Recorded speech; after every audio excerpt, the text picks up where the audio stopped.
আয়ান, ওটা সরাও, আমি পারবো না। নড়াচড়া করো না ইরফা, জাস্ট একটু শান্ত হও। আমি শান্ত হতে পারছি না। ওটার সাইজ দেখে আমার জান বের হয়ে যাচ্ছে। সাইজ দেখে ভয় পেও না, কাজটা খুব দ্রুত হয়ে যাবে। দ্রুত হলেও তো ওটা আমার ভেতরে ঢুকবে, তাই না? হ্যাঁ, কিন্তু আমি খুব সাবধানে ঢোকাবো, তুমি টেরই পাবে না। সবাই এই এক কথা বলে, কিন্তু ভেতরে যাওয়ার পর জ্বালাপোড়া তো আমারই হবে। আমি লুব্রিক্যান্ট মাখিয়ে নিচ্ছি, একদম মসৃণভাবে স্লাইড করে ভেতরে চলে যাবে।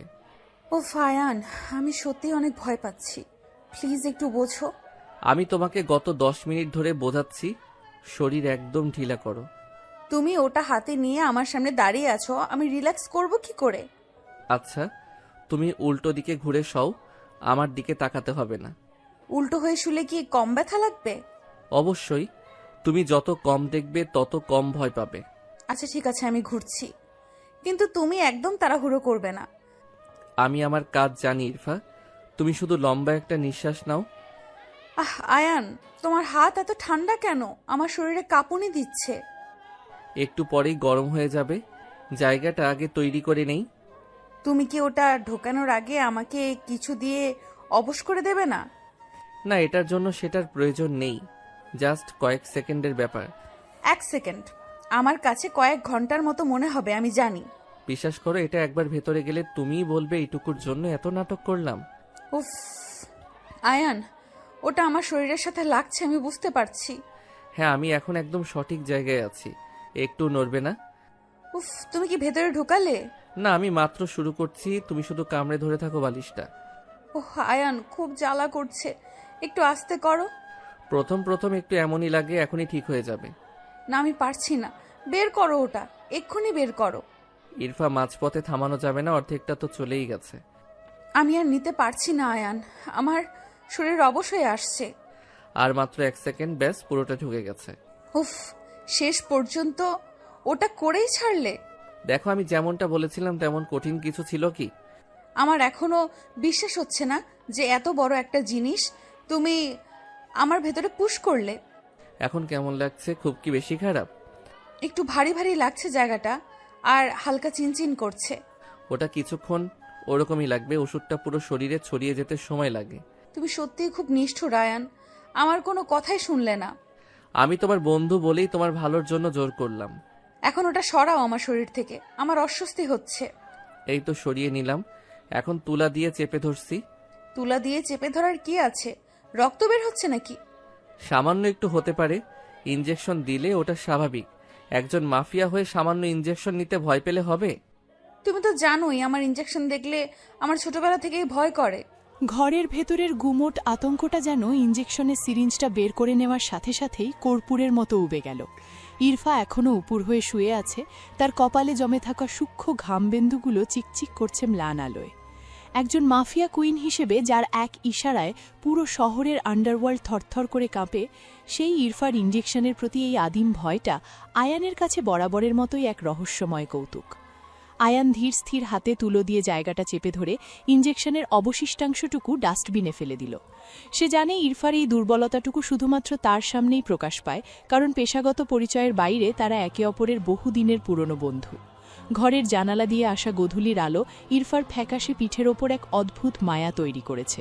আমি এখনো বিশ্বাস করতে পারছি না যে সামান্য একটা ইনজেকশন নিতে গিয়ে আমি তোমার সামনে এরকম বাচ্চা মানুষের মতো কান্নাকাটি করলাম। ভয় পাওয়াটা কোনো অপরাধ নয় ইরফা, এমনকি সেটা যদি একটা ছোট সূচের জন্য হয় তাহলেও। হাসপাতালের সাদা দেয়াল আর ওষুধের কটু গন্ধ ইরফার সহ্য হয় না, তার উপর বিষক্রিয়ার ধকল শরীরটাকে নিস্তেজ করে দিয়েছে। আয়ানের দেওয়া ইঞ্জেকশনটা কাজ শুরু করায় শরীরের ভেতরকার সেই অসহ্য জ্বালাপোড়াটা এখন অনেকটা শান্ত। জুবায়েরের মতো একজন নিচু স্তরের লোক তার খাবারে বিষ মেশানোর সাহস পাবে, এটা ইরফা স্বপ্নেও ভাবেনি। কিন্তু মাফিয়া সাম্রাজ্যে অসতর্ক হওয়ার কোনো জায়গা নেই, আর ঠিক সেই ভুলের মাসুল সে কয়েক ঘন্টা যন্ত্রণায় ছটপট করে দিল। বিষটা রক্তে পুরোপুরি মিশতে পারিনি বলে বেঁচে গেলে, না হলে আজ অনন্তর কাঁধে তোমার লাশ থাকতো। জুবায়ের জানতো না যে আমি সহজে মরার পাত্রী নই। ওর এই দুঃসাহসের শেষ আমি নিজের হাতে দেখব। আয়ান আলগোছে ইরফার গায়ের চাদরটা টেনে দিল এবং নিজের স্টেথোস্কোপটা গুছিয়ে রাখতে লাগল। তার শান্ত স্বভাব এবং ইরফার আক্রমণাত্মক ব্যক্তিত্বের মধ্যে যে এক অদৃশ্য মেলবন্ধন আছে তা এই মুহূর্তের নীরবতায় খুব স্পষ্টভাবে ফুটে উঠেছে। ইরফা এবার ধীরে ধীরে উঠে বসল, তার চোখে এখনও বিরক্তির রেশ রয়ে গেছে। সে নিজের হাত বুলিয়ে দেখছে সেই জায়গাটা যেখানে আয়ান ওষুধটা পুশ করেছে। বাইরে তখন ভারী বুটের শব্দ শোনা যাচ্ছে, যা ক্রমশ রুমের দরজার দিকে এগিয়ে আসছে। সেই শব্দে কোনো দ্বিধা নেই, বরং এক ধরনের যান্ত্রিক দৃঢ়তা আছে, যা কেবল প্রশিক্ষিত দেহরক্ষীদের মধ্যেই দেখা যায়। ইরফা ঝট করে নিজের ভাবলেশীন কাঠিন্য ফিরিয়ে আনল, যেন এক মুহূর্ত আগের সেই ভয়ার্ত মেয়েটি নিমেষেই বিলীন হয়ে গেল। অনন্ত আসছে মনে হয়। ওর পায়ের শব্দ আমি হাজার মানুষের ভিড়েও চিনতে পারি। তোমার বডিগার্ডের টাইমিং সবসময় খুব নিখুঁত, ঠিক যখন দরকার তখনই ও হাজির হয়। ঘরের ভারী মেহেগানি কাঠের দরজাটা নিঃশব্দে খুলে গেল এবং ফ্রেমের মাঝখানে দীর্ঘদেহী অনন্ত এসে দাঁড়াল। পরনে কুচকুচে কালো স্যুট আর চোখে সানগ্লাস থাকা সত্ত্বেও তার তীক্ষ্ণ দৃষ্টি যেন ঘরের প্রতিটা কোণ মেপে নিচ্ছে। অনন্ত এই মাফিয়া সাম্রাজ্যের অন্যতম বিশ্বস্ত দেহরক্ষী এবং ইরফার ছায়ার মতো সাথী। সে ঘরে ঢুকেই প্রথমে আয়ানের দিকে এক পলক তাকালো, তারপর তার দৃষ্টি নিবদ্ধ হল ইরফার ওপর। তার চেহারায় কোনো আবেগ নেই, কিন্তু তার উপস্থিতিতেই পুরো রুমের বায়ুমণ্ডল যেন হঠাৎ করেই বদলে গেল। অনন্ত জানে ইরফার শরীর ভালো নেই, কিন্তু তার কাছে এমন কিছু খবর আছে যা ইনজেকশনের ব্যথার চেয়েও অনেক বেশি জরুরি এবং বিপজ্জনক। ম্যাম, নিচতলায় সবাই আপনার জন্য অপেক্ষা করছে।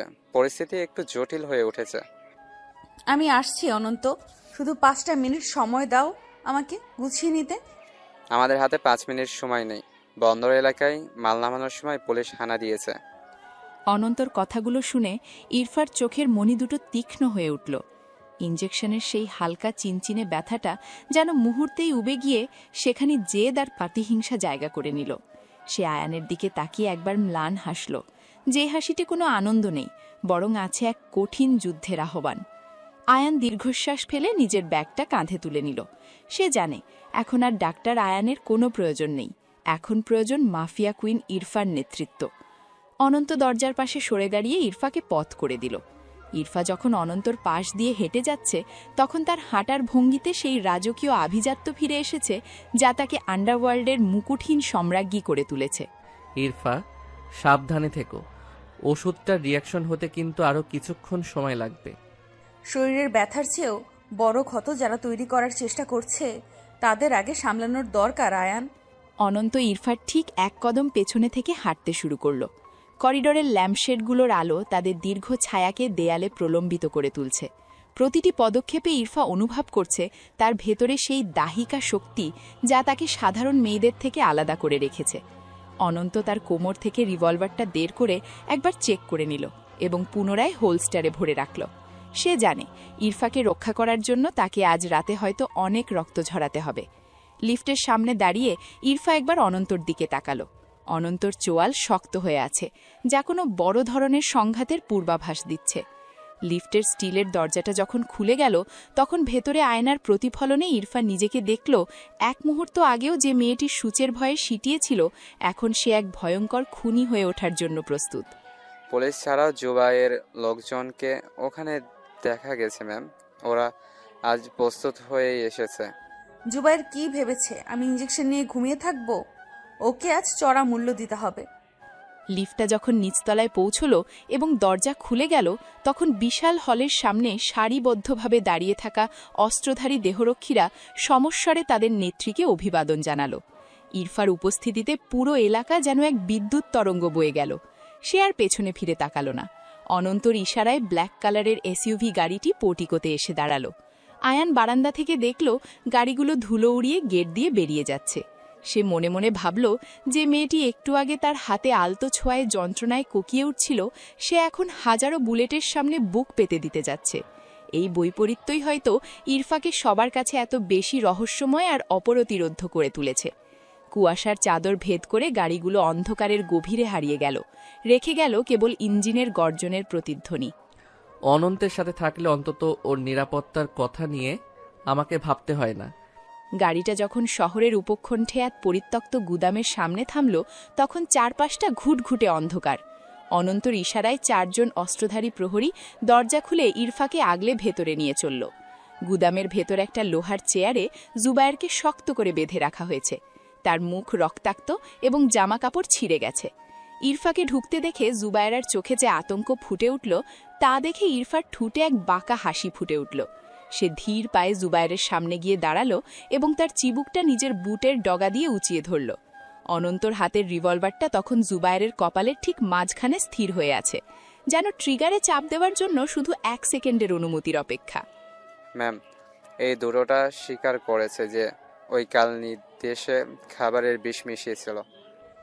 ও নিজে বলবে নাকি ওর জিপটা টেনে বের করে আনতে হবে? অনন্ত, দয়া করো কুইন, আমি টাকার লোভে ভুল করে ফেলেছি। জুবায়েরের আর্তনাদ গোদামের দেওয়ালে প্রতিধ্বনিত হয়ে ফিরে এলো, কিন্তু ইরফার মনে দয়ার কোনো চিহ্ন নেই। ঠিক সেই মুহূর্তে গোদামের বড় লোহার গেটটা সশব্দে খুলে গেল এবং এক দীর্ঘকায় ছায়া ভেতরে প্রবেশ করল। জুতোর খটখট শব্দে বোঝা যাচ্ছিল যে আগন্তুক বেশ আত্মবিশ্বাসী এবং প্রভাবশালী কেউ। আয়ানের বড় ভাই আরমানকে দেখে ইরফা একটু অবাক হলেও নিজের অভিব্যক্তি প্রকাশ করল না। আরমান শুধু আয়ানের ভাইই নয়, সে ইরফার মাফিয়া সিন্ডিকেটের একজন তুখোর কৌশলী এবং বিশ্বস্ত সহযোগী। আরমানের হাতে একটা কালো ব্রিফকেস এবং তার চেহারায় এক ধরনের ঠান্ডা নিষ্ঠুরতা লেপ্টে আছে যা জুবায়েরকে আরও বেশি কুঁকড়ে দিল। জুবাইরকে এত সহজে মেরে ফেললে তো আমাদের আসল শত্রুর হদিশ পাওয়া যাবে না। ইফরা, তুমি এখানে কেন আরমান? আমি ভেবেছিলাম তুমি ডিলটা হ্যান্ডেল করছো। ডিল তো হয়ে গেছে, কিন্তু বিষ প্রয়োগ করার খবরটা শুনে ভাবলাম একটু বিনোদন দরকার। আরমান জুবায়েরের পাশে গিয়ে দাঁড়ালো এবং খুব ঠান্ডা মাথায় নিজের পকেট থেকে একটা ছোট সার্জিক্যাল ব্লেড বের করল। আয়ান এই দৃশ্য দেখে কিছুটা অস্বস্তিতে পড়লেও চুপ করে রইল, কারণ সে জানে তার ভাই আরমান একবার কাজ শুরু করলে কেউ তাকে থামাতে পারে না। অনন্ত আরমানের দিকে তাকিয়ে একটু মাথা নোয়ালো, যা এক ধরনের নীরব সম্মান প্রদর্শন। ইরফা একটা কাঠের বাক্সের ওপর বসে পড়ল। তার শরীর এখনও দুর্বল, কিন্তু মনের জেদ তাকে স্থির করে রেখেছে। জুবায়ের এবার আরমানকে দেখে ডুকরে কেঁদে উঠল, কারণ সে জানে আরমানের টর্চার সেল থেকে কেউ কখনো আস্ত ফিরে যেতে পারে না। গুদামের ভিতর বাতিটা দুলছে, আর তাতে সবার ছায়াগুলো দেওয়ালে এক অদ্ভুত এক ভৌতিক পরিবেশ তৈরি করছে। হাসপাতালে কাজ শেষ করে আয়ানও চলে এসেছে। আরমান আর আয়ান আপন ভাই হলেও ওরা সবাই একসাথে অনাথ আশ্রমেই বড় হয়েছে। এই কারণে ইরফা আরমানকে নিজের আপন ভাইয়ের চোখে দেখে। ভাই, ওর অবস্থা এমনিতেই খারাপ, বেশি চাপ দিলে মরে যেতে পারে। মরে যাওয়াটা ওর জন্য মুক্তি আয়ান, আমি ওকে মুক্তি দিতে আসিনি। আরমান ঠিকই বলছে, জুবায়েরকে ব্যবহার করে আমি ওর বসকে খুঁজে বের করতে চাই। আরমান জুবায়েরের কানের কাছে গিয়ে নিচু স্বরে কিছু একটা বলল, যা শুনে লোকটার মুখ ফ্যাকাশে হয়ে গেল। অনন্ত লক্ষ্য করল যে বাইরে আরও কয়েকটা গাড়ি এসে থামছে, যা ইঙ্গিত দিচ্ছে যে ইরফার বাকি দলবলও চলে এসেছে।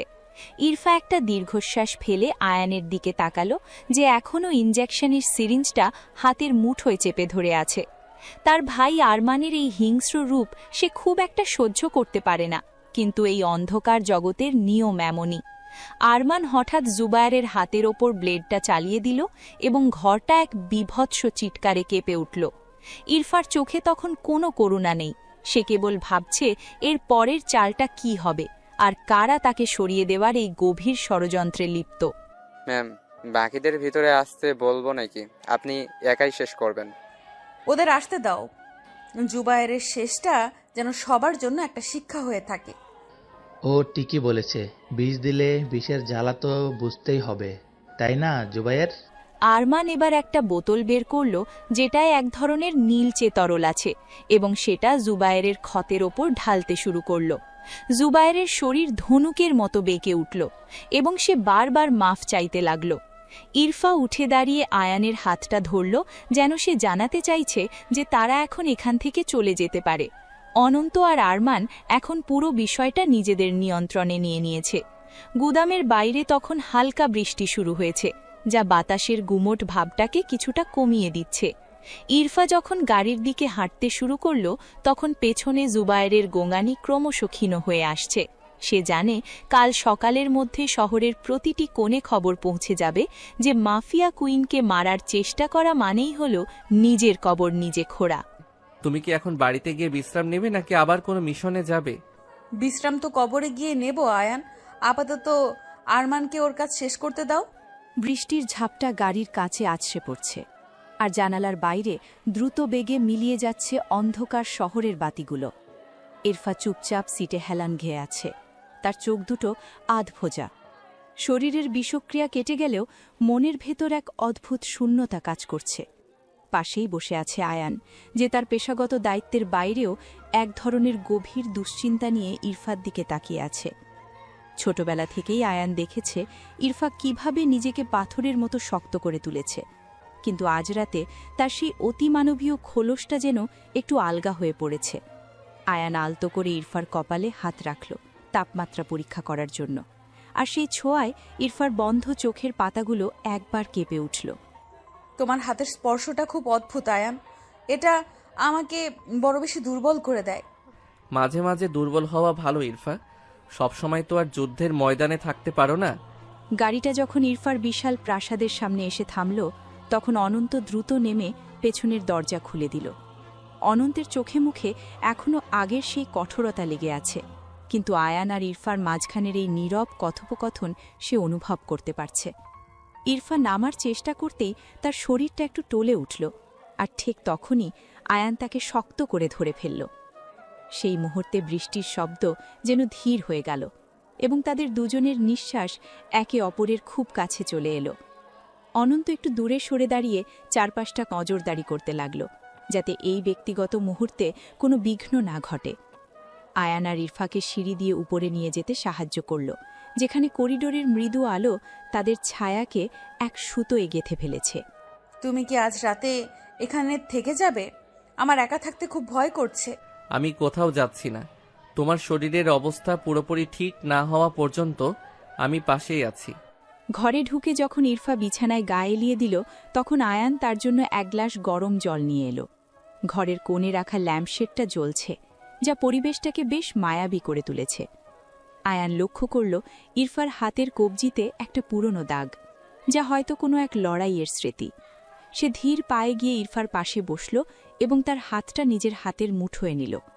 ইরফা আজ কোনো প্রতিবাদ করল না, বরং তার আঙুলগুলো আয়ানের হাতের তালুর সাথে মিশে যেতে দিল।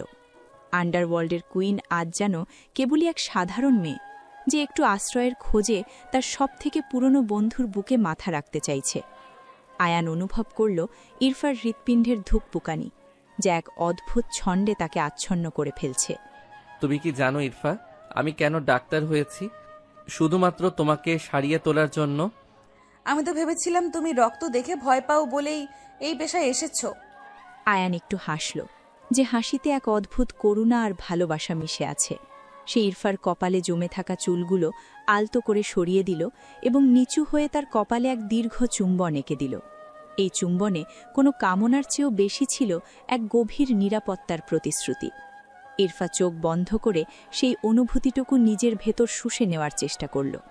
বাইরের বৃষ্টির শব্দ এখন একটা ছন্দময় সঙ্গীতের মতো শোনাচ্ছে, যা এই দুই বিপরীতমুখী মানুষকে এক করে দিচ্ছে। অনন্ত দরজার বাইরে দাঁড়িয়ে সবটা বুঝতে পারছিল।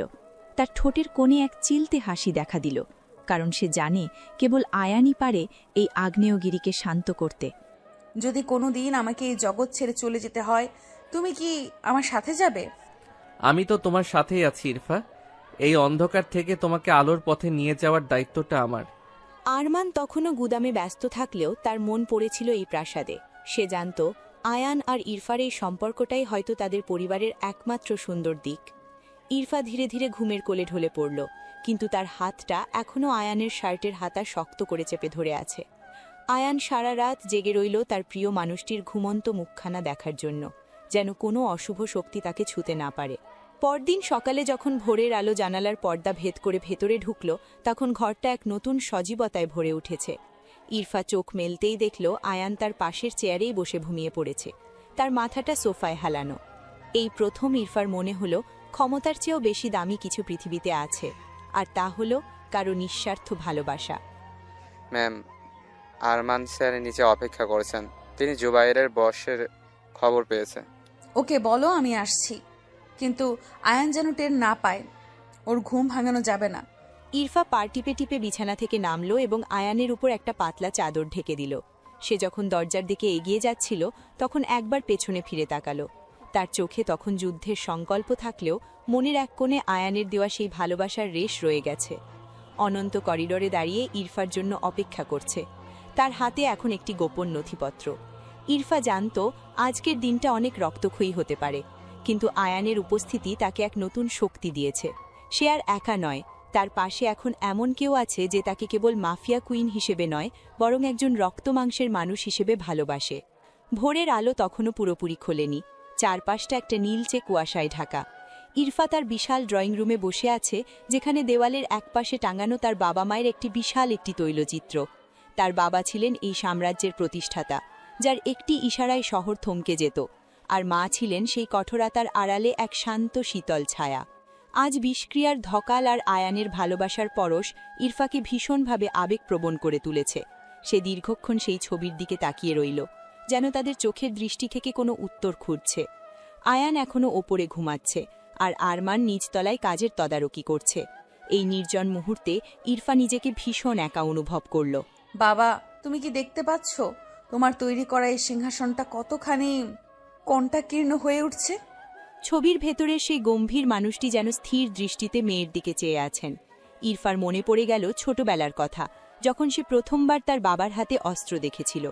সেদিন তার মা তাকে আড়াল করে দাঁড়িয়েছিলেন, কিন্তু শেষ পর্যন্ত মাফিয়া জগতের রক্তবীজ তার ভেতরেও রোপিত হয়ে গিয়েছিল। ইরফা ছবির সামনে গিয়ে দাঁড়ালো এবং খুব নিচু স্বরে কথা বলতে শুরু করল, যেন তার বাবা মা জীবন্ত হয়ে তার কথা শুনছেন। বাতাসের ঝাপটায় জানালার পর্দাটা একটু নড়ে উঠল, যাই নিস্তব্ধতায় এক রহস্যময় পরিবেশ তৈরি করল। মা, তুমি তো সবসময় চাইতে আমি যেন সাধারণ 5টা মেয়ের মতো জীবন কাটাই, কিন্তু নিয়তি আমাকে কোথায় এনে দাঁড় করালো। ঠিক সেই মুহূর্তে সিঁড়ি দিয়ে নামার শব্দ শোনা গেল। আরমান ধীর পায়ে ভেতরে ঢুকল, তার হাতে এক কাপ কফি।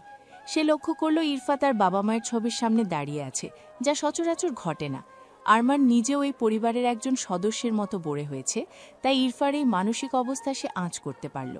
সে কফির কাপটা পাশের টেবিলে রাখল এবং ইরফার কাঁধে হাত রাখল। আরমানের স্পর্শে এক ধরনের বড় ভাইয়ের নির্ভরযোগ্যতা আছে, যা ইরফাকে কিছুটা আশ্বস্ত করল।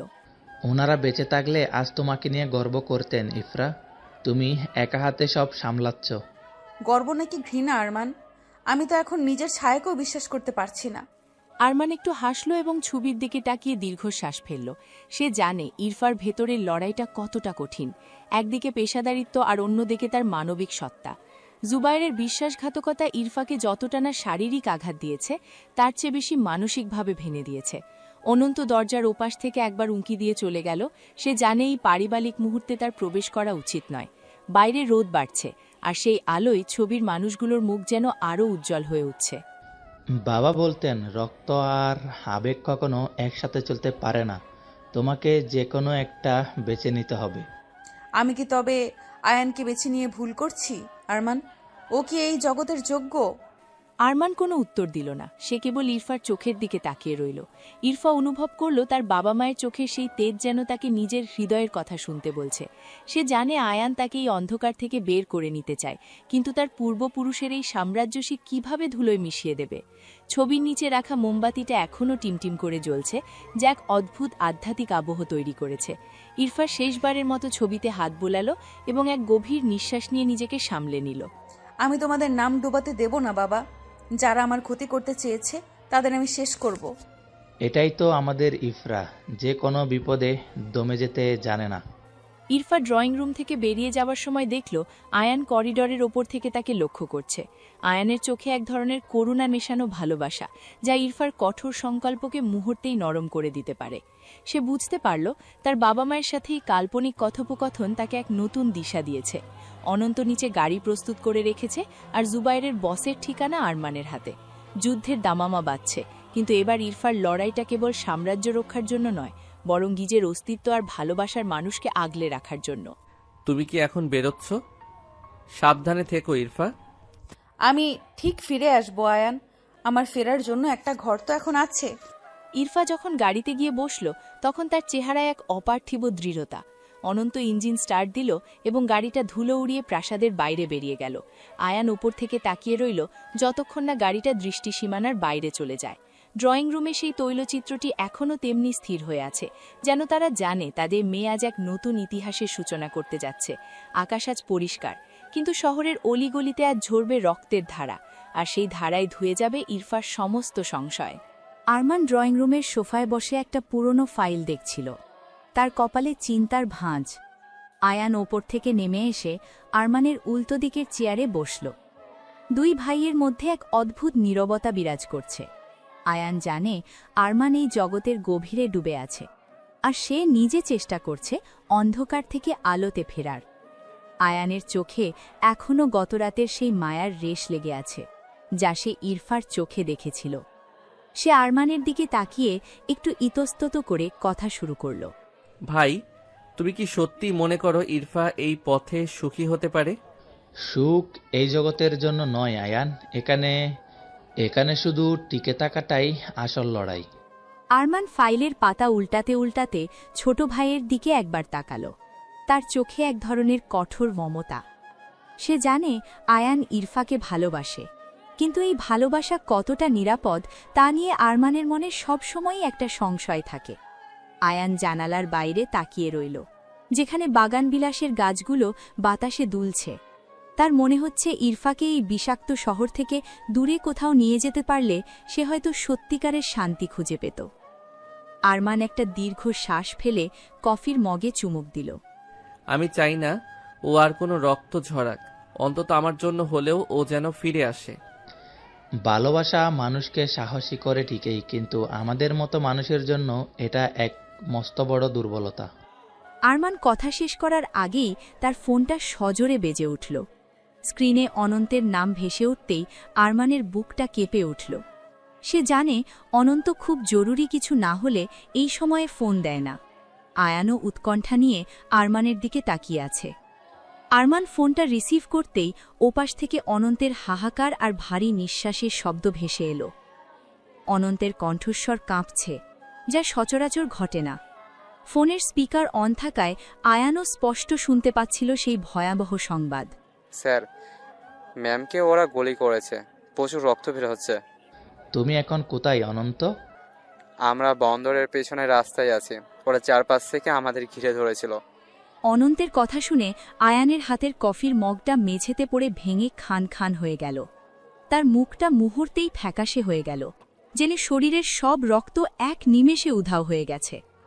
আরমান ঝট করে উঠে দাঁড়াল এবং তার কোমরে রাখা রিভলভারটা চেক করে নিল। ফোনের ওপাশ থেকে গুলির শব্দ শোনা যাচ্ছে, যা পরিস্থিতি কতটা ভয়াবহ তা বুঝিয়ে দিচ্ছে। অনন্ত চিৎকার করে কাউকে নির্দেশ দিচ্ছে আর এক হাতে ফোন ধরে কথা বলছে। আয়ানের কানে তখন কেবল অনন্তের সেই কথাগুলো প্রতিধ্বনিত হচ্ছে, যা তার পুরো জগৎটাকে তছনছ করে দিয়েছে। অনন্ত, ওকে মরতে দিও না। আমি এক্ষুনি আসছি। ম্যামের জ্ঞান নেই স্যার। আমি গাড়ি নিয়ে হাসপাতালের দিকে ছোটানোর চেষ্টা করছি। আরমান আর এক সেকেন্ডও দেরি করল না। সে আয়ানের হাত ধরে টান দিয়ে গাড়ির দিকে দৌড়ে গেল।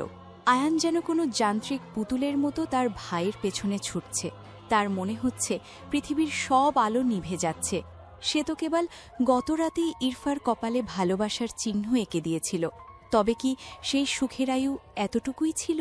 অনন্তর ফোনটা এখনও সচল। ওপাশ থেকে কান্নার মতো একটা গোঙানি শোনা যাচ্ছে, যা হয়তো ইরফার। গাড়িটা স্টার্ট দিতেই টায়ার ঘষার বিকট শব্দে পুরো এলাকা কেঁপে উঠল।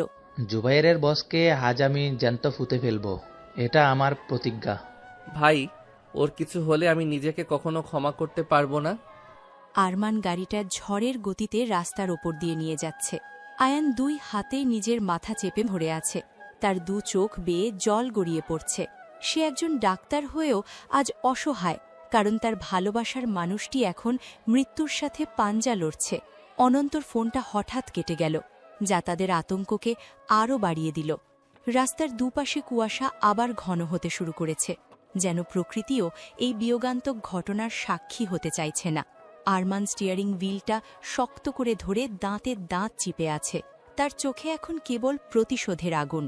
তুমি কি মনে করো ও বেঁচে ফিরবে ভাই? ইরফা একটা যোদ্ধা আয়ান, ও এত সহজে আমাদের ছেড়ে যাবে না। হাসপাতালের করিডোরে ধপ ধপ শব্দে আরমান আর আয়ান দৌড়াচ্ছে। সাদা দেওয়ালগুলো যেন এক একটা অভিশপ্ত আয়না হয়ে তাদের ভয়কে দ্বিগুণ বাড়িয়ে দিচ্ছে। স্ট্রেচারের চাকার ঘসঘস শব্দ আর হাসপাতালের যান্ত্রিক নীরবতা একাকার হয়ে গেছে। একটু আগেই অনন্ত রক্তাক্ত অবস্থায় ইরফাকে নিয়ে জরুরি বিভাগে ঢুকেছে। অনন্তর স্যুটের হাতা দিয়ে টপ টপ করে রক্ত পড়ছে, কিন্তু তার সেদিকে খেয়াল নেই। সে দরজার পাশে পাথরের মূর্তির মতো দাঁড়িয়ে আছে, তার চোখ মুখে এক অবর্ণনীয় অপরাধবোধ। আয়ান যখন দেখল ইরফার সাদা কামিজটা রক্তে ভিজে জবুথবু হয়ে গেছে, তখন তার বুকটা ফেটে এক আর্তনাদ বেরিয়ে আসতে চাইল, কিন্তু পেশাগত দায়বদ্ধতা তাকে স্তব্ধ করে দিল। অনন্ত, ওকে ভেতরে নিয়েছে কতক্ষণ হয়েছে? মাত্র 5 মিনিট স্যার। ওনার পালস খুব কম ছিল যখন আমি নামালাম। আরমান অনন্তর কাঁধে হাত রাখল, তার চোয়াল শক্ত হয়ে আছে। এই প্রথম আরমানের মতো একজন হিমশীতল মানুষের চোখে জল চিকচিক করছে। সে জানে ইরফা কেবল তার নেত্রী নয়, সে তার পরিবারের শেষ প্রদীপ। আয়ান আর এক মুহূর্ত দেরি না করে নিজের ডাক্তারি কোটটা গায়ে জড়িয়ে অপারেশন থিয়েটারের দিকে দৌড়ে গেল। তার হাত কাঁপছে, কিন্তু মনের এক কোণে জেদ চেপে বসেছে। সে তার ভালোবাসাকে এভাবে মাঝপথে হারিয়ে যেতে দেবে না। অপারেশন থিয়েটারের লাল বাতিটা জ্বলে উঠল, যা বাইরে অপেক্ষারত আরমান আর অনন্তর জন্য এক দীর্ঘ অগ্নি পরীক্ষার শুরু। এই কাজটা কার হতে পারে অনন্ত? জুবাইর তো আমাদের কবজায় ছিল। জুবাইরের বস দাউদ ইব্রাহিম নিজে স্পষ্ট এসেছিল স্যার। ওরা আমাদের অ্যামলুভ করেছিল। দাউদ ইব্রাহিমের নাম শুনে আরমানের চোখের মনি স্থির হয়ে গেল। শহরের সবথেকে বড় মাদক সম্রাট এবং তাদের দীর্ঘদিনের শত্রু। আরমান পকেট থেকে ফোন বের করে তার সব নেটওয়ার্ককে সজাগ করে দিল। আজ রাতে শহরের প্রতিটি অলিগলি শ্মশানে পরিণত হবে যদি ইরফার কিছু হয়। অনন্ত নিজের রিভলভারটা পরিষ্কার করে নিল। তার লক্ষ্য এখন একটাই, দাউদের মাথা। হাসপাতালের বাইরে তখন পুলিশের সাইরেন শোনা যাচ্ছে, কিন্তু এই মাফিয়া সাম্রাজ্যের অভ্যন্তরীণ যুদ্ধের কাছে আইন যেন এক অসহায় দর্শক। রক্ত লাগবে। ইরফার গ্রুপের রক্ত এখনই জোগাড় করো, প্রচুর ইন্টারনাল ব্লিডিং হচ্ছে। আমার রক্ত ওর সাথে ম্যাচ করবে আয়ান, আমি দিচ্ছি। অপারেশন থিয়েটারের ভেতরে আয়ান লড়াই করছে যমরাজের সাথে। সে দেখছে ইরফার হৃদস্পন্দন মনিটরে খুব ধীরে উঠছে আর নামছে। প্রতিটি সেকেন্ড যেন এক একটি যুগের সমান। আয়ান যখন ইরফার শরীরে অস্ত্রোপচার করছিল, তখন তার মনে পড়ে যাচ্ছিল তাদের ছোটবেলার কাটানো দিনগুলো। সে বিড়বিড় করে বলছিল, তুমি আমায় কথা দিয়েছিলে, ফিরে আসবে ইরফা, এই পথে আমি তোমাকে একা যেতে দেব না। ঘড়ির কাঁটা টিকটিক করে এগোচ্ছে, আর বাইরে করিডরে আরমান রক্ত দিয়ে এসে দেয়ালে মাথা ঠেকিয়ে বসে আছে। অনন্ত তখনও দরজার সামনে পাহারায়, তার চোখ দিয়ে অঝরে জল পড়ছে, কারণ সে তার ম্যামকে বাঁচাতে পারেনি। স্যার, আমি যদি আর 1 সেকেন্ড আগে গাড়িটা ঘোরাতে পারতাম তবে এটা হতো না। নিজেকে দোষ দিও না অনন্ত। দাউদ আমাদের শেষ চালটা আগে চেলেছিল। হঠাৎ অপারেশন থিয়েটারের দরজা খুলে গেল এবং আয়ান ক্লান্ত পায়ে বাইরে বেরিয়ে এলো। তার মাস্কে রক্তের ছিটে লেগে আছে, কিন্তু চোখের সেই ভয়াবহ আতঙ্কটা এখন আর নেই। আয়ান নিঃশব্দে মেঝেতে বসে পড়ল এবং মুখ ঢেকে কাঁদতে শুরু করল। আরমান আর অনন্ত দ্রুত তার কাছে এগিয়ে গেল, তাদের বুক ধুকপুক করছে শেষ খবরটা শোনার জন্য। করিডোরের বাতিটা একবার জ্বলে আবার নিভে গেল, যেন এক অশুভ ছায়া বিদায় নিচ্ছে। আয়ান মাথা তুলে তাকালো, তার চোখে এখন এক অদ্ভুত প্রশান্তি এবং জয়ের হাসি। বুলেটটা ওর হৃৎপিণ্ড ছুঁতে পারেনি, ও এখন বিপদমুক্ত। আলহামদুলিল্লাহ, ম্যাম বেঁচে আছেন তাহলে। আরমান এক দীর্ঘশ্বাস ফেলে আর আকাশের দিকে তাকিয়ে তার বাবা মায়ের কথা ভাবল। আজ হয়তো ওপর থেকেই তারাই তাদের মেয়েকে আগলে রেখেছেন। অনন্ত খুশিতে আরমানকে জড়িয়ে ধরল, যা তাদের কঠোর জীবনে এক বিরল মুহূর্ত। আয়ানও তখনও কাঁপছে। সে বুঝতে পারছে যে জীবন আর মৃত্যুর মাঝে সুতোর মতো সরু এক ব্যবধান থাকে। ইরফাকে এখন আইসিইউতে শিফট করা হচ্ছে, তার ফ্যাকাশে মুখে অক্সিজেনের মাস্ক লাগানো। আরমান এখন নিজের হারানো শক্তি ফিরে পেয়েছে, তার চোখে এখন দাউদের জন্য চূড়ান্ত ধ্বংসের বার্তা। আয়ান, তুমি এখানে ওর খেয়াল রাখো, আমি আর অনন্ত যাচ্ছি শেষ হিসাব চুটিয়ে আনতে। ভাই, আর রক্তপাত করো না, ও সুস্থ, এসব আর চাইবে না। আরমান আয়ানের কথায় কোনো উত্তর দিল না, সে কেবল অনন্তর দিকে তাকালো। তারা দুজন লিফটের দিকে এগিয়ে গেল, আর হাসপাতালের পার্কিং লটে তাদের দলের আরও 10টা গাড়ি প্রস্তুত হয়ে আছে। কাচের ওপাশ দিয়ে দেখল ইরফার আঙুলটা সামান্য নড়ে উঠল, যেন সে ঘুমের ঘোরেও আয়ানের উপস্থিতি অনুভব করতে পারছে। বৃষ্টির শব্দ এখন থেমে গেছে, আর ভোরের প্রথম আলো হাসপাতালের জানালার কাঁচে প্রতিফলিত হচ্ছে। এই আলো যেন এক নতুন শুরুর সংকেত দিচ্ছে। যেখানে হয়তো অন্ধকার সাম্রাজ্যের কুইন সাধারণ এক মানবী হয়ে নতুন করে বাঁচতে শিখবে। ও সুস্থ হয়ে এসব আর চাইবে না। আমি আর তোমাকে কোথাও যেতে দেব না ইরফা। এই হাত আমি সারা জীবনের জন্য ধরে রাখলাম। আইসিইউর সাদা পর্দাগুলো ভোরের মৃদু বাতাসে আলতো করে দুলছে। যন্ত্রপাতির একঘেয়ে বিপিং শব্দ ছাড়া পুরো ঘরটায় এক অদ্ভুত প্রশান্তি বিরাজ করছে। জানালার বাইরে একটা ছোট চড়ুই পাখি অবিরত কিচিরমিচির করে চলেছে, যেন সেও ইরফার ফিরে আসাকে অভিবাদন জানাচ্ছে। ইরফা যখন ধীরে ধীরে চোখ মেলল, তখন তার প্রথম দৃষ্টি পড়ল তার হাতের ওপর রাখা একটি বলিষ্ঠ হাতের দিকে। আয়ান পাশের চেয়ারেই বসে ঘুমিয়ে পড়েছে, তার ক্লান্ত মুখাবয়বে এখনও চিন্তার ছাপ স্পষ্ট। ইরফার মনে হল সে এক দীর্ঘ এবং অন্ধকার সুড়ঙ্গ পেরিয়ে অবশেষে আলোর দেখা পেয়েছে। শরীরের ক্ষতটা এখনও চিনচিন করে কামড়াচ্ছে, কিন্তু আয়ানের সান্নিধ্য সেই যন্ত্রণাকে ছাপিয়ে এক পরম তৃপ্তি দিচ্ছে। আয়ান, তুমি কি সারা রাত এইভাবেই বসেছিলে? তুমি জেগেছ?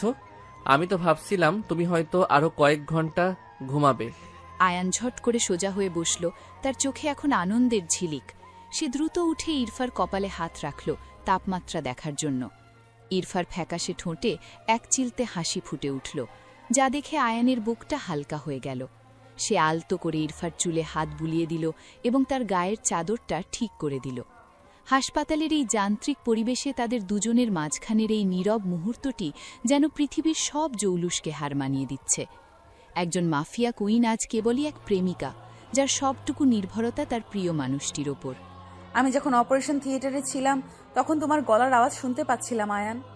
আমি তোমাকে শুধু এটাই বলছিলাম যে তোমার জন্য আমি এখনো অনেকগুলো ইনজেকশন জমিয়ে রেখেছি। আয়ানের এই ছোট কৌতুক শুনে ইরফা হালকা করে হাসল, যদিও হাসতে গিয়ে তার পেটের ক্ষতটাতে একটু টান লাগল। আয়ান দ্রুত এক গ্লাস জল নিয়ে এলো এবং আলতো করে ইরফার মাথাটা উঁচু করে ধরল, যাতে সে চুমুক দিতে পারে।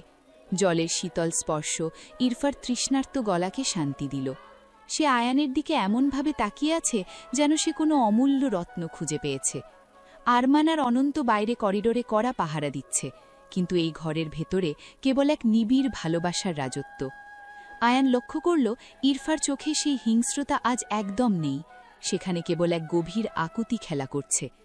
তোমাকে কথা দিতে হবে যে সুস্থ হয়ে তুমি আর ওই অন্ধকার পথে পা বাড়াবে না। তুমি সাথে থাকলে আমি যে কোনো পথ ছেড়ে দিতে পারি আয়ান। আয়ান ইরফার হাতটা নিজের দুই হাতের মুঠোয় নিল এবং খুব আলতো করে তার হাতের পাতায় একটা চুমু খেল। এই সাধারণ ছোঁয়াটুকুই যেন ইরফার সবটুকু বিষাদ ধুয়ে মুছে পরিষ্কার করে দিল। সে অনুভব করতে পারছে যে তার রক্তে এখন কেবল প্রতিশোধের নেশা নয়, বরং বেঁচে থাকার এক অদম্য ইচ্ছা কাজ করছে। হাসপাতালের বাইরে রোদ এখন বেশ কড়া হয়ে উঠেছে, যা ঘরের মেঝের ওপর এক সোনালি আস্তরণ তৈরি করেছে। আয়ান একটা কমলালেবু ছিলে ছোট ছোট টুকরো করে ইরফাকে খাওয়াতে শুরু করল। ইরফা প্রতিটি গ্রাস নিচ্ছে আর আয়ানের চোখের দিকে তাকিয়ে নিজের অস্তিত্বের সার্থকতা খুঁজছে। আচ্ছা আয়ান, আমার কপালে কি কোনো দিন সাধারণ একটা টিপ আর পরনে শাড়ি মানাবে? তোমাকে আমি লাল শাড়িতে দেখতে চাই ইরফা, যেখানে হাতে কোনো বন্দুক থাকবে না। কথাগুলো বলতে বলতে আয়ানের গলাটা একটু ধরে এলো। সে কল্পনা করতে পারছে এক শান্ত বিকেলের কথা, যেখানে তারা কোনো এক পাহাড়ি গ্রামে ছোট্ট একটা বাড়িতে থাকবে। ইরফা আয়ানের হাতটা একটু জোরে চাপ দিয়ে ধরল, যেন সে জানাতে চায় যে এই স্বপ্নটা সেও দেখে।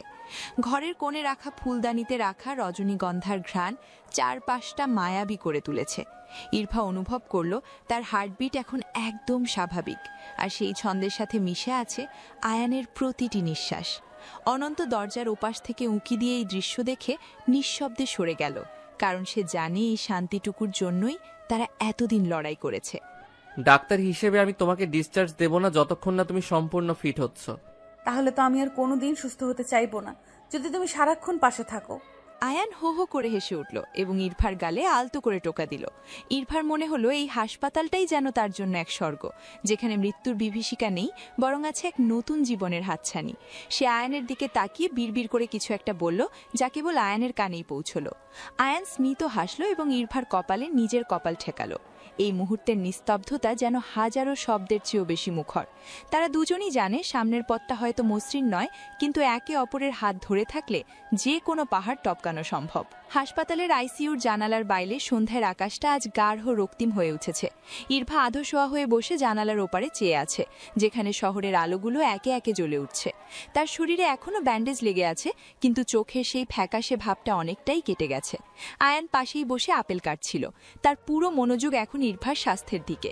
কিন্তু এই শান্ত পরিবেশের বাইরে যে এক ভয়াবহ ঝড় বয়ে যাচ্ছে, তার খবর কেবল হাসপাতালের নিচে দাঁড়িয়ে থাকা সশস্ত্র দেহরক্ষীদের গম্ভীর মুখগুলো দেখে বোঝা যাচ্ছে।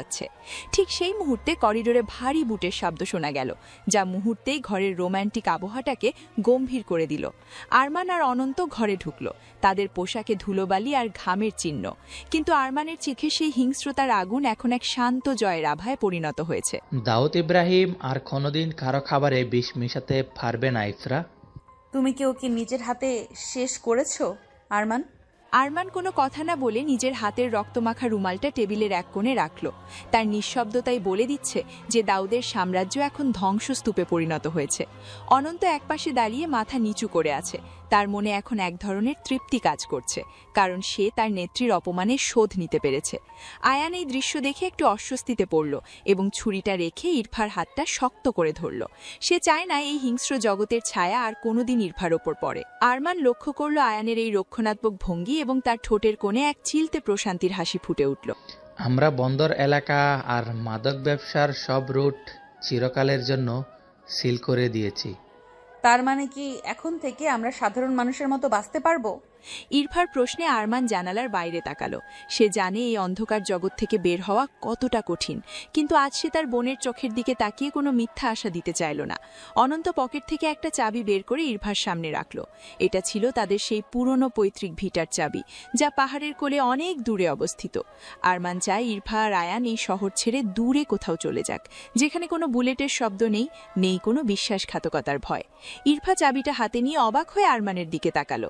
তার চোখে তখন অবিশ্বাসের আনন্দ। ভাই, আপনি কি সত্যি বলছেন? আমরা কি দূরে কোথাও চলে যেতে পারি? তোমাদের জন্য এটাই সেরা সিদ্ধান্ত আয়ান। মাফিয়া কুইনের অধ্যায় আজ এখানেই শেষ। আরমান আলগুছে ইরফার মাথায় হাত রাখল এবং নিচু হয়ে তার কপালে এক দীর্ঘ চুম্বন দিল। এই চুম্বনে কোনো আদেশ ছিল না, ছিল এক বড় ভাইয়ের আশীর্বাদ। অনন্তের চোখেও তখন জল চিকচিক করছে, কারণ সে জানে এই বিচ্ছেদটা অনিবার্য ছিল। ইরফা অনুভব করল তার মনের ওপর থেকে এক বিশাল পাথরের বোঝা নেমে গেছে। সে আয়ানের দিকে তাকিয়ে দেখল আয়ানের চোখে এক নতুন পৃথিবীর স্বপ্ন। হাসপাতালের বাইরে তখন ঝিঝি পোকার ডাক শুরু হয়েছে, যা পাহাড়ের সেই নির্জন ভিটার কথা মনে করিয়ে দিচ্ছে। আরমান আর অনন্ত ঘর থেকে বেরিয়ে যাওয়ার সময় একবার পেছনে ফিরে তাকালো, যেখানে আয়ান আর ইরফা একে অপরের দিকে তাকিয়ে হাসছে। ম্যাম, আপনার জন্য সব সময় আমার এই জীবনটা উৎসর্গ করা থাকবে। ভালো থেকো অনন্ত। আরমানকে দেখে রেখো। আরমান আর অনন্ত যখন লিফটের দিকে এগিয়ে গেল, তখন করিডোরটা আবার নিস্তব্ধ হয়ে গেল। ইরফা আয়ানের বুকে মাথা রাখল এবং এক দীর্ঘ তৃপ্তির নিঃশ্বাস নিল। সে অনুভব করতে পারছে তার হৃৎপিণ্ডের সেই স্বাভাবিক ছন্দ, যেখানে আর কোনো আতঙ্ক নেই। আয়ান তার চিবুকটা উঁচিয়ে ধরল এবং খুব নিবিড়ভাবে তার ঠোঁটে এক আলতো পরশ দিল। এই প্রথম ইরফা অনুভব করল যে ক্ষমতার চেয়েও প্রেমের শক্তি অনেক বেশি জোরালো। হাসপাতালের সাদা দেয়ালগুলো যেন এখন আর অভিশপ্ত মনে হচ্ছে না, বরং এগুলো এক নতুন জীবনের সাক্ষী হয়ে দাঁড়িয়ে আছে। কাল সকালে আমরা রওনা দেব আমাদের সেই ছোট পাহাড়ের বাগান বাড়িটার দিকে। আমার সাথে আমার ডায়েরিটা নিতে ভুলো না আয়ান। ওখানে আমি আমাদের নতুন গল্পের নাম লিখব। রাত বাড়ছে, কিন্তু আজ আর ইরফার চোখে কোনো দুঃস্বপ্ন নেই। সে আয়ানের হাতটা ধরে ঘুমের দেশে তলিয়ে গেল, যেখানে কোনো জুবায়ের নেই, কোনো দাউদ নেই। আছে শুধু এক অন্তহীন কুয়াশার ওপারে নিস্তব্ধ পাহাড় আর প্রিয় মানুষের ভালোবাসা। আরমান দূরে দাঁড়িয়ে তার গাড়ির হেডলাইটের আলোয় শহরটাকে দেখছিল, যা আজ রাতে এক সম্রাজ্ঞীকে হারিয়ে এক সাধারণ প্রেমিকাকে খুঁজে পেয়েছে। অনন্ত দরজা খুলে দিলে আরমান ভেতরে বসল এবং এক রহস্যময় হাসি দিয়ে অন্ধকারের গভীরে মিলিয়ে গেল। খাড়া পাহাড়ি রাস্তা দিয়ে গাড়িটা যখন ওপরের দিকে উঠছিল, তখন জানালার বাইরে মেঘের ভেলাগুলো হাত দিয়ে ছোঁয়া যাচ্ছিল। ইরফা তার মাথাটা আয়ানের কাঁধে রেখে বাইরে পাইন বনের দিকে তাকিয়ে আছে। শহরে সেই বিষাক্ত বাতাস আর বারুদের গন্ধ এখন অনেক পেছনে ফেলে এসেছে তারা। এখানে বাতাসটা একদম স্বচ্ছ, আর তাতে মিশে আছে বুনো ফুলের এক মিষ্টি সুবাস। আরমান নিজেই ড্রাইভ করছে, আর তার পাশে বসে আছে অনন্ত, যার চোখ দুটো আজ অদ্ভুতভাবে সজল। তারা পৌঁছে গেছে সেই পুরনো কাঠের বাংলোর সামনে, যা ইরফার বাবার এক গোপন স্বর্গ ছিল। কুয়াশার চাদর সরিয়ে যখন লাল টিনের চালটা দেখা গেল, তখন ইরফার মনে হলো সে এক জনম পর নিজের বাড়িতে ফিরেছে। দেখো ইরফা, তোমার সেই স্বপ্নের বাড়ি যেখানে আর কেউ আমাদের বিরক্ত করবে না। আমি কি সত্যিই বিশ্বাস করতে পারি আয়ান যে কাল সকালে উঠে আমাকে আর কোনো অস্ত্রের খবর নিতে হবে না? গাড়ি থেকে নামার পর পাহাড়ের সেই হিমেল হাওয়া ইরফার গালে আলতো করে থাপ্পড় দিয়ে গেল। সে অনুভব করল তার শরীরের সব ক্লান্তি যেন মুহূর্তেই উবে গেছে। আয়ান সাবধানে ইরফাকে ধরে সিঁড়ি দিয়ে ওপরে নিয়ে চলল। কাঠের মেঝেতে তাদের পায়ের শব্দ এক ছন্দ তৈরি করছে। ইরফা সাথে আরমান আর অনন্তকেও নিয়ে এসেছে। আরমান আর অনন্ত পেছনে তাদের মালামাল নিয়ে আসছে, কিন্তু আরমানের চেহারায় আজ কোনো মাফিয়া ডনের কঠোরতা নেই। সে কেবল এক দায়িত্বশীল বড় ভাই হিসেবে তার বোনকে নিরাপদ আশ্রয়ে পৌঁছে দিতে চায়। বাংলোর বারান্দা থেকে দেখা যাচ্ছে নিচের উপত্যকায় জমে থাকা মেঘের সমুদ্র, যা সূর্যের শেষ আলোয় সোনালি হয়ে উঠেছে। এখানে তোমরা একদম সুরক্ষিত, আর এখানকার লোকগুলো খুব সাদামাটা। ম্যাম, আমি নিচে বাগানে একটা দোলনা লাগিয়ে দেব আপনার জন্য। অনন্তের এই সরলতা দেখে ইরফা একটু হাসল এবং তার মাথায় হাত রাখল। সে জানে অনন্তকে ছাড়া তার জীবন অসম্পূর্ণ ছিল, কিন্তু এখন সময় এসেছে তাকেও মুক্তি দেওয়ার। আরমান ঘরের ভেতরের ফায়ারপ্লেসটা জ্বালিয়ে দিল, আর মুহূর্তেই ঘরটা এক ওমালো উত্তাপে ভরে উঠল। আগুনের শিখার লালচে আলোয় ইরফার মুখটা আজ বড্ড মায়াবী লাগছে। আয়ান এক কাপ গরম কফি বানিয়ে ইরফার হাতে দিল এবং তার পাশে বসল। তারা দুজন এক দৃষ্টিতে আগুনের দিকে তাকিয়ে রইল, যেন অতীতকে ওই আগুনে পুড়িয়ে ছাই করে দিচ্ছে। আরমান দরজার পাশে দাঁড়িয়ে তাদের এই সুখী মুহূর্তটা দেখছিল। তার নিজের মনেও এক প্রশান্তি খেলে গেল। ইরফা, আমি কাল থেকে এখানকার ছোট ক্লিনিকটায় কাজ শুরু করব ভাবছি। আর আমি তোমার সেই ক্লিনিকের প্রথম রুগী হব যে সুস্থ হওয়ার কোনো তাড়া দেখাবে না। আরমান আর অনন্ত যখন বিদায় নেওয়ার জন্য প্রস্তুত হলো, তখন ইরফার মনটা একটু ভারী হয়ে উঠল। সে জানে আরমানকে আবার সেই অন্ধকার শহরে ফিরে যেতে হবে সাম্রাজ্য সামলাতে, কিন্তু আরমান তাকে কথা দিয়েছে সে আর কোনো রক্তপাত হতে দেবে না। অনন্ত মাথা নিচু করে বিদায় নিল, তার চোখে জল চিকচিক করছে। গাড়িটা যখন পাহাড়ের বাঁকে অদৃশ্য হয়ে গেল, তখন ইরফা আয়ানের বুকে মুখ লুকিয়ে একটু কাঁদল। আয়ান তাকে সান্ত্বনা দিল না, বরং তার চোখের জলগুলো নিজের আঙুল দিয়ে মুছে দিল। পাহাড়ে আজ চাঁদ উঠেছে অনেক বড় হয়ে, আর সেই চাঁদের আলোয় বাংলোটা এক রূপকথার প্রাসাদের মতো লাগছে। তুমি কি জানো আয়ান, এই প্রথম আমার মনে হচ্ছে আমি শান্তিতে ঘুমাতে পারবো। তোমার প্রতিটা ঘুম আর জাগরণ এখন থেকে আমার পাহারায় থাকবে। পাহাড়ের চূড়ায় ভোরের সূর্যটা যখন প্রথম উঁকি দেয়, তখন সারা উপত্যকা এক অদ্ভুত সোনালি আভায় স্নান করে। এই নির্জনতা অনন্তের খুব চেনা হলেও আজকের সকালটা তার কাছে একটু অন্যরকম মনে হচ্ছে। ইরফা ম্যাম আর আয়ান স্যার এখন নিজেদের সাজানো পৃথিবীতে মগ্ন। বাংলোর বারান্দায় বসে যখন তারা কফি হাতে নিয়ে দূর পাহাড়ের মেঘ দেখে, তখন অনন্ত নিজেকে একটু সরিয়ে রাখে। দীর্ঘ কয়েক বছর ধরে সে কেবল বারুদের গন্ধ আর বুলেটের শব্দে অভ্যস্ত হয়ে গিয়েছিল। তার কাছে জীবন মানেই ছিল পাহারা দেওয়া, নিখুঁত নিশানায় ট্রিগার টেকা আর শত্রুর গতিবিধি পর্যবেক্ষণ করা। কিন্তু আজ সকালে পাহাড়ের নিচে ছোট পাহাড়ি ঝর্ণার ধারে একাকী হাঁটতে গিয়ে সে তার পাথুরে জীবনে প্রথমবার এক চির ধরা অনুভূতি হলো। ঝর্ণার পানি যেখানে পাথরে আছড়ে পড়ে সাদা ফেনা তৈরি করছে, ঠিক সেখানেই সে দেখল এক তরুণীকে। মেয়েটির নাম বৃষ্টি। পরনে সাধারণ এক নীল রঙের সালোয়ার কামিজ আর কাঁধে ঝোলানো একটা কাপড়ের ব্যাগ। সে ঝুঁকে পড়ে ঝর্ণা থেকে পানি তুলছিল আর আপন মনে গুনগুন করে একটা গান গাইছিল। অনন্তের মতো একজন তুখোর মাফিয়া সেনাপতি, যে কিনা কয়েক কিলোমিটার দূর থেকে শত্রুর নিঃশ্বাস টের পায়, সে আজ বৃষ্টির চঞ্চলতায় এতটাই আবিষ্ট হলো যে নিজের উপস্থিতি জানান দিতেই ভুলে গেল। অনন্ত একটা বড় দেবদারু গাছের আড়ালে দাঁড়িয়ে এক দৃষ্টিতে বৃষ্টির দিকে তাকিয়ে রইল। বৃষ্টির হাসিতে এক ধরনের বুনো সারল্য আছে, যা শহরের কৃত্রিম আলোয় কখনো খুঁজে পাওয়া যায় না। আমি কি আপনাকে সাহায্য করতে পারি? কলসটা বেশি ভারী মনে হচ্ছে। আপনি কখন থেকে এখানে দাঁড়িয়ে আছেন? চোরের মতো আড়াল থেকে দেখছিলেন কেন? বৃষ্টির সরাসরি প্রশ্নে অনন্ত মুহূর্তের জন্য হকচকিয়ে গেল। হাজারো অস্ত্রধারী গুন্ডার সামনে যে অনন্তের চোখের পাতা কাঁপে না, সে আজ এক সাধারণ মেয়ের চোখের দিকে তাকিয়ে কথা খুঁজে পাচ্ছে না। বৃষ্টি তার হাতের কলসটা নামিয়ে রেখে অনন্তের দিকে দুপা এগিয়ে এলো।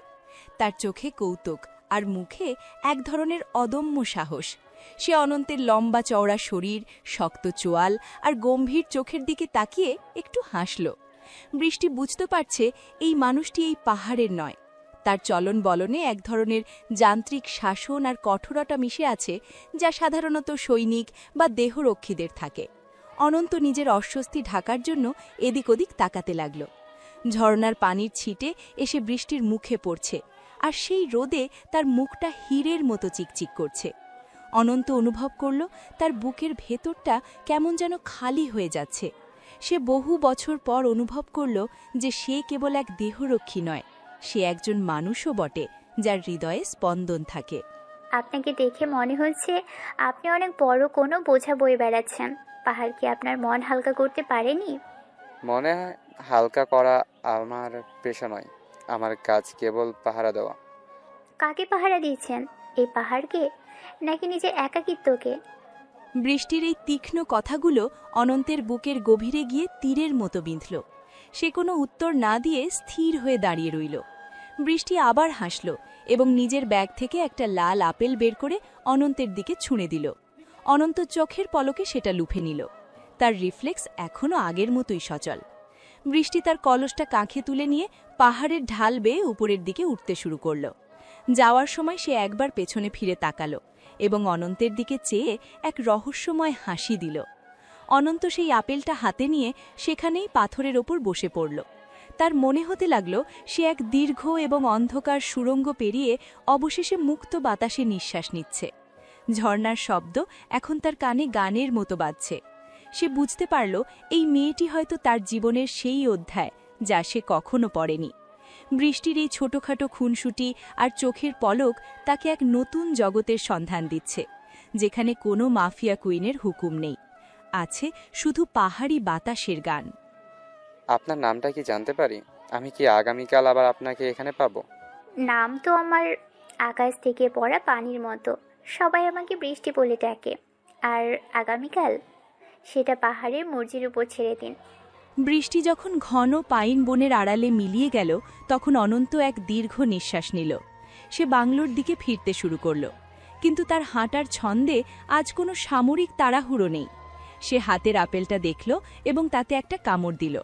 টক মিষ্টি স্বাদে তার পুরো মুখটা ভরে গেল, ঠিক যেমন বৃষ্টির সাথে তার এই সংক্ষিপ্ত কথোপকথনের রেশ তার মনে রয়ে গেছে।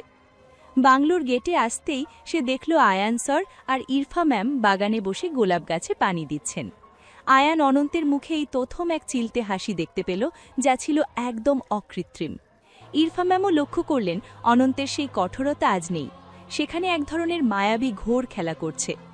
অনন্তের ভেতরে যে এক নতুন বসন্তের হাওয়া বইতে শুরু করেছে তার কারোরই বুঝতে বাকি নেই। অনন্ত, আজ পাহাড় থেকে কোনো দামি সম্পদ খুঁজে পেয়েছো নাকি? তোমাকে বেশ উজ্জ্বল দেখাচ্ছে। সম্পদ নয় স্যার, কেবল বৃষ্টির দেখা পেলাম। মনে আজ খুব বৃষ্টি হওয়ার সম্ভাবনা আছে। অনন্তের এই কথার মারপ্যাচ শুনে আয়ান হো হো করে হেসে উঠল। সে অনন্তের কাঁধে হাত রেখে একটু চেপে ধরল।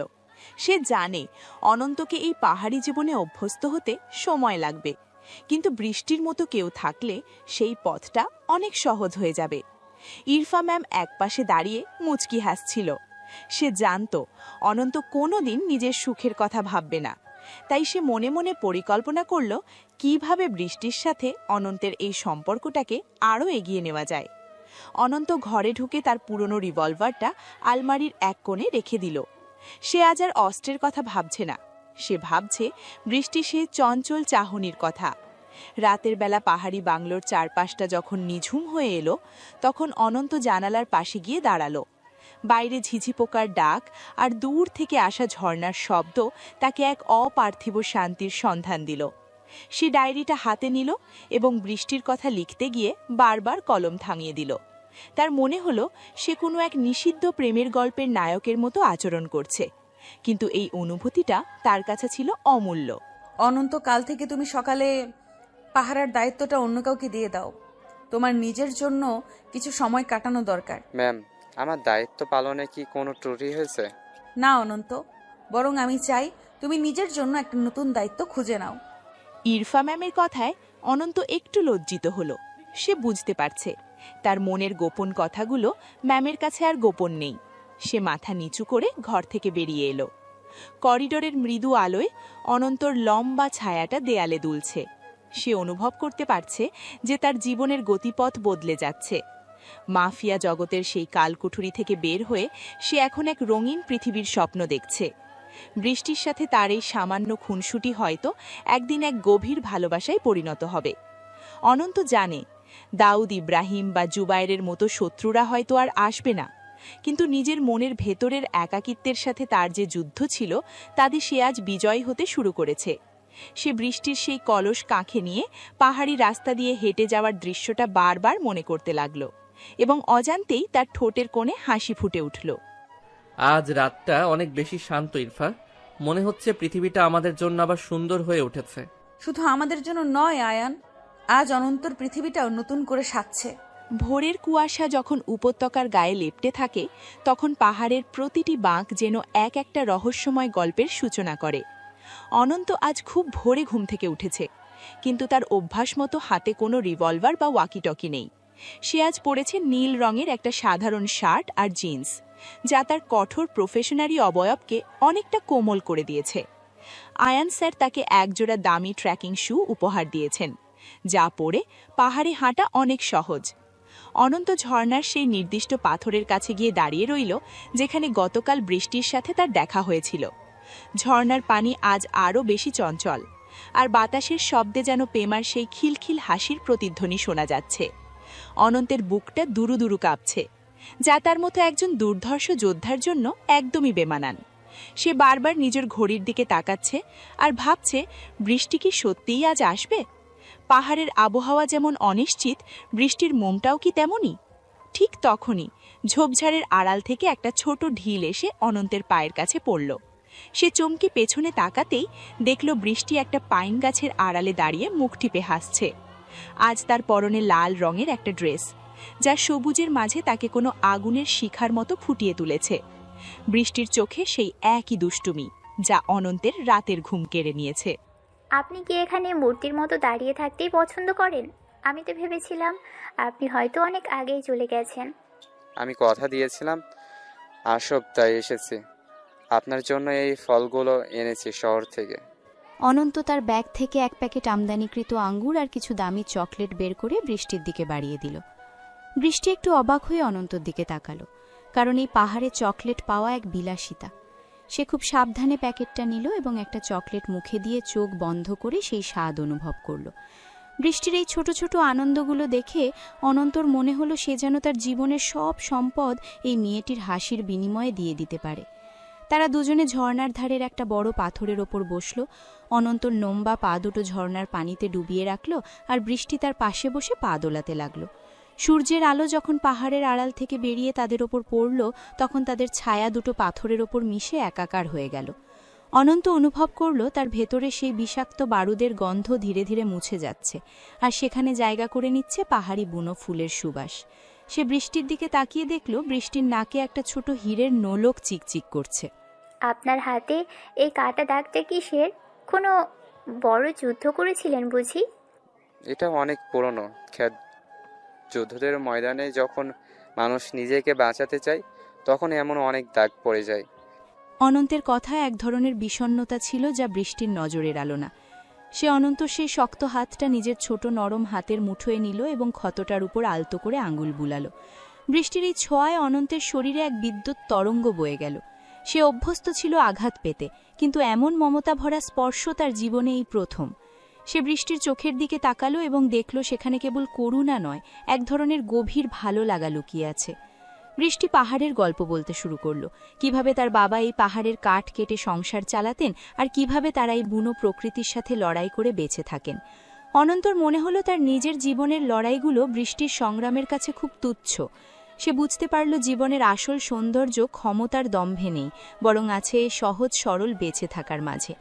অনন্ত তার পকেট থেকে একটা ছোট রূপোর চেন বের করল, যা সে ইরফা ম্যামের কাছ থেকে বৃষ্টির জন্য চেয়ে নিয়ে এসেছিল। এটা আপনার জন্য। জানি এটা আপনার সৌন্দর্যের কাছে কিছুই নয়, তবু এটা আমার তরফ থেকে ছোট্ট একটা উপহার। এত দামি জিনিস আমি নিতে পারবো না, মা বকবে, মা দেখলে বকা দিবে। বৃষ্টির এই দ্বিধা দেখে অনন্ত একটু হাসল। সে বৃষ্টির হাতটা ধরে জোর করে চেনটা তার তালুতে গুঁজে দিল। বৃষ্টি এবার আর না করতে পারল না। সে লাজুক হেসে চেনটা নিজের গলায় পরার চেষ্টা করল, কিন্তু পারছিল না।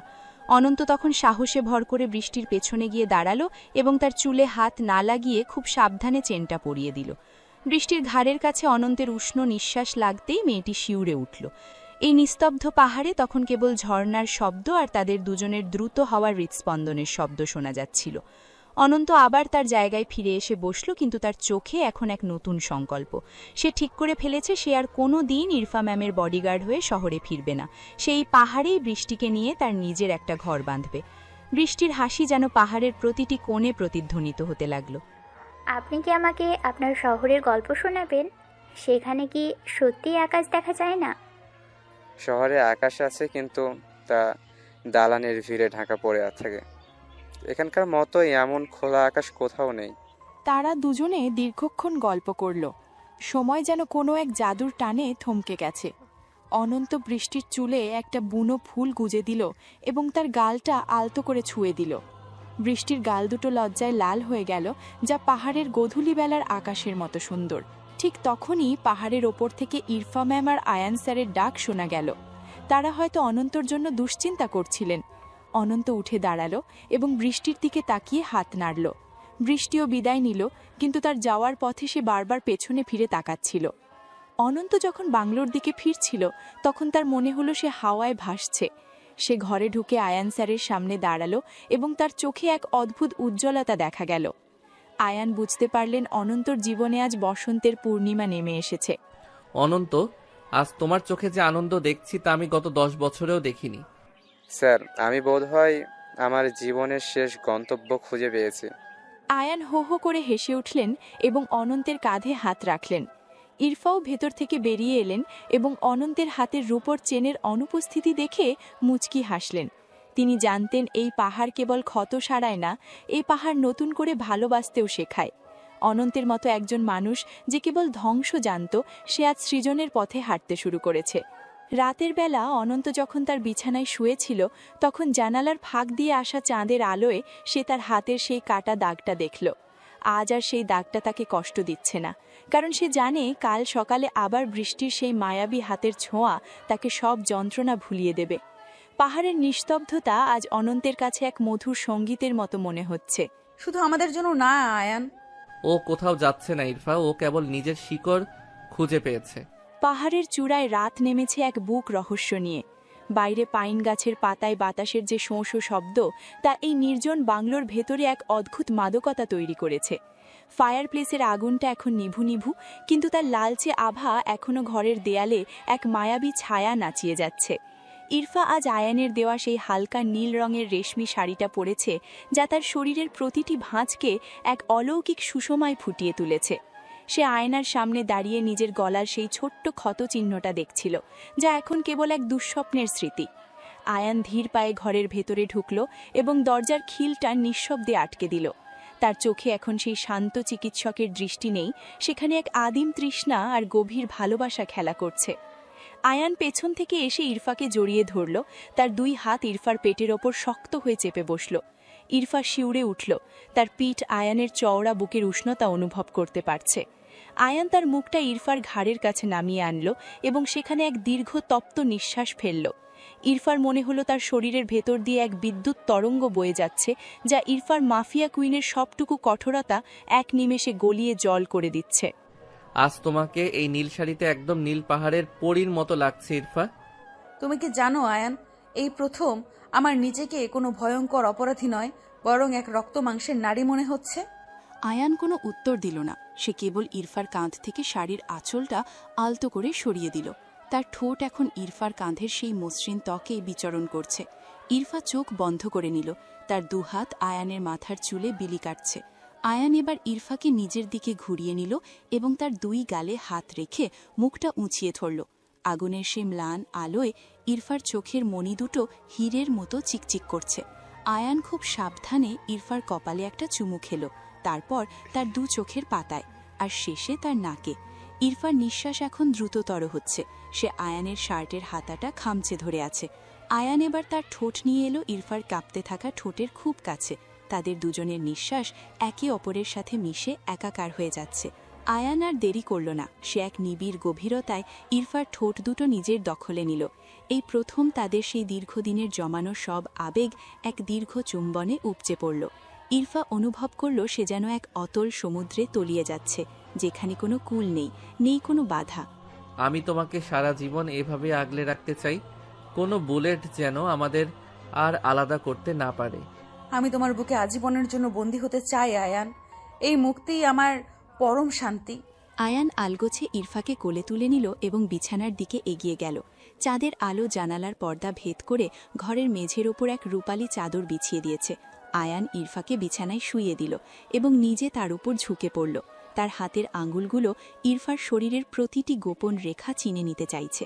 ইরফা আজ কোনো প্রতিবাদ করছে না, বরং সে নিজেকে সঁপে দিয়েছে তার একমাত্র আশ্রয়দাতার কাছে। আয়ান ইরফার কানের লতিতে দাঁত দিয়ে হালকা কামড় দিল, যা ইরফার মুখ থেকে এক তৃপ্তির গোঙানি বের করে আনল। তাদের শরীরের ঘাম আর বুনো ফুলের সুবাস এক হয়ে ঘরটাকে এক মায়াবী সুগন্ধে ভরিয়ে দিয়েছে। আয়ান ইরফার ব্লাউজের ফিতেগুলো একে একে খুলে ফেলল এবং তার উন্মুক্ত পিঠে নিজের তপ্ত ঠোঁটের ছোঁয়া দিল। ইরফা অনুভব করল তার হৃৎপিণ্ডটা যেন বুকের পাঁজরের ভেতর এক উন্মাদ নৃত্যে মেতে উঠেছে। এই রাতটা কেবল তাদের দুজনের, যেখানে কোনো মাফিয়া সাম্রাজ্যের দায়বদ্ধতা নেই, আছে শুধু দুটি অতৃপ্ত আত্মার এক হয়ে যাওয়ার গল্প।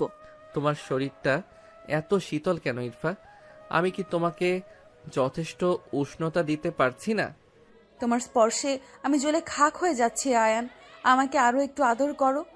আয়ান এবার আরও গভীর হয়ে নামল। সে ইরফার বুকের সেই অগভীর খাঁজে নিজের মুখ লুকালো এবং সেখানে এক দীর্ঘ সোহাগের চিহ্ন এঁকে দিল। ইরফার নখগুলো আয়ানের পিঠে সজোরে গেঁথে যাচ্ছে, কিন্তু আয়ানের সেদিকে খেয়াল নেই। সে কেবল অনুভব করছে ইরফার উষ্ণ নিঃশ্বাস আর তার মৃদু কম্পন।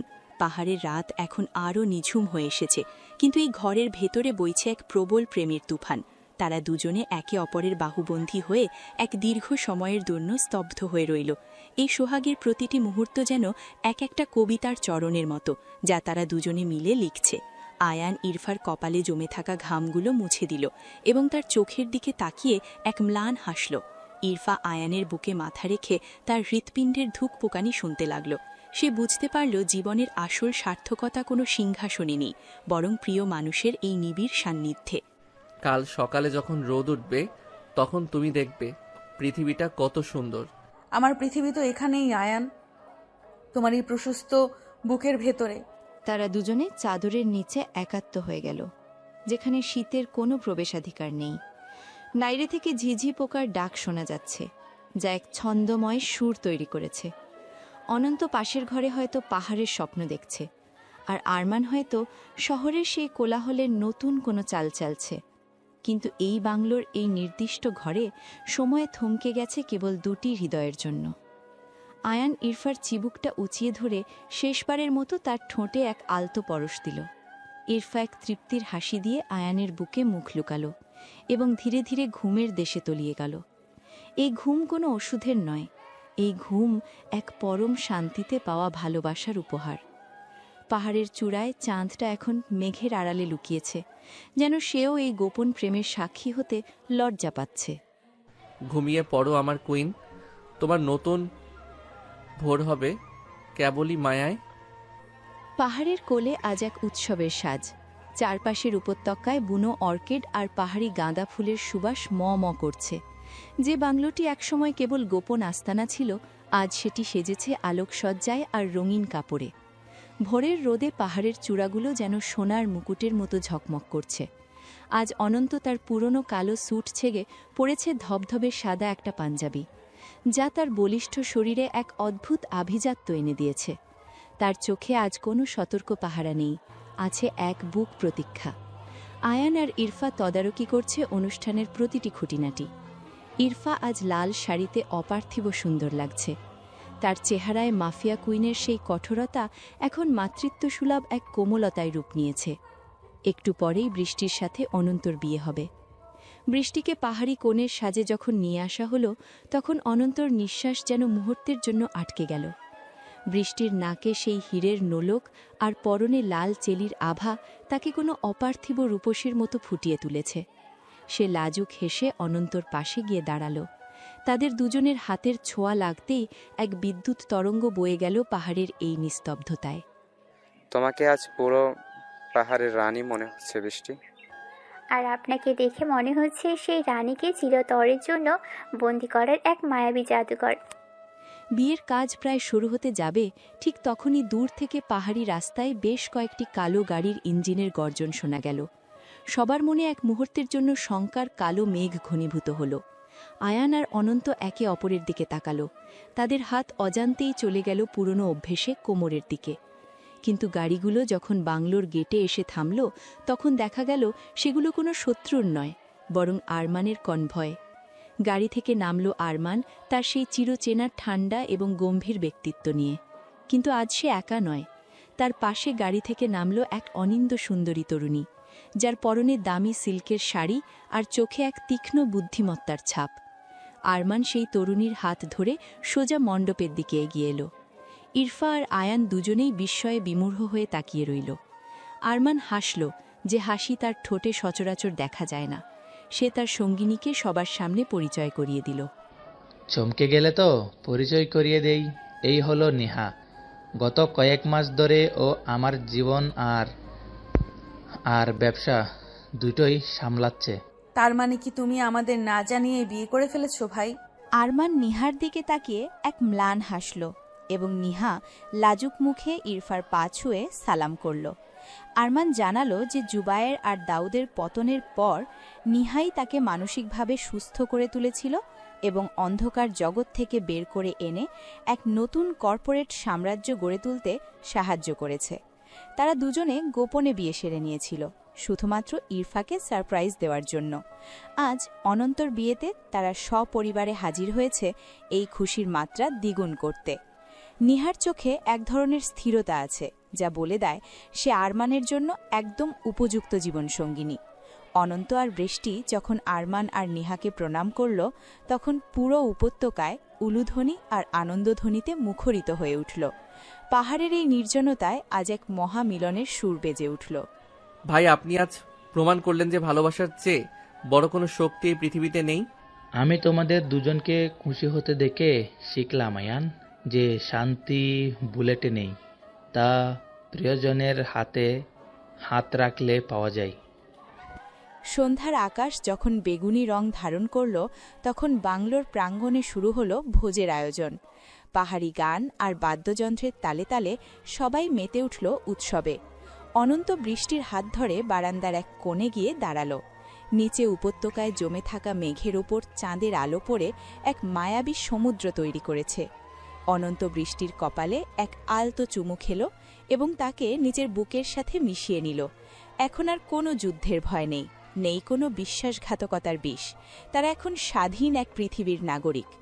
অন্যদিকে আরমান আর নিহা আগুনের কুণ্ডলীর পাশে বসে নিজেদের ভবিষ্যতের কথা আলোচনা করছে। ইরফা আয়ানের কাঁধে মাথা রেখে দেখছে তার পুরো পরিবার আজ এক সুতোয় গাঁথা। তার চোখে আজ কোনো জল নেই, আছে কেবল এক অন্তহীন প্রাপ্তির আনন্দ। আয়ান, আমাদের এই গল্পটা কি কোনোদিন শেষ হবে? না ইরফা, আমাদের এই ভালোবাসা পাহাড়ের এই বাতাসের মতো চিরকাল বেঁচে থাকবে। রাত গভীর হল, কিন্তু উৎসবের আমেজ কমল না। পাহাড়ির নিস্তব্ধতা আজ আর ভয়ঙ্কর নয়, বরং তা এক মধুর সঙ্গীতের মতো কানে বাজছে।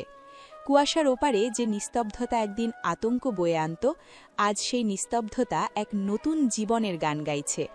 আরমান, আয়ান আর অনন্ত তিনজনেই তাদের আপন আপন গন্তব্য খুঁজে পেয়েছে। তাদের অন্ধকার অতীত আজ গোধূলির আলোর মতো মিলিয়ে গেছে দিগন্তে। ভোরের আলো যখন আবার পাহাড়ের চূড়ায় পড়বে তখন তারা সবাই জেগে উঠবে এক নতুন পৃথিবীর সূর্যোদয় দেখতে, যেখানে কোনো মাফিয়া সাম্রাজ্য নেই, আছে কেবল এক বুক ভালোবাসা আর শান্তির অধিকার। বাংলোর জানালা দিয়ে দেখা যাচ্ছে প্রদীপগুলো এখনও জ্বলছে, ঠিক যেমন তাদের হৃদয়ে জ্বলছে ভালোবাসার অমর শিখা।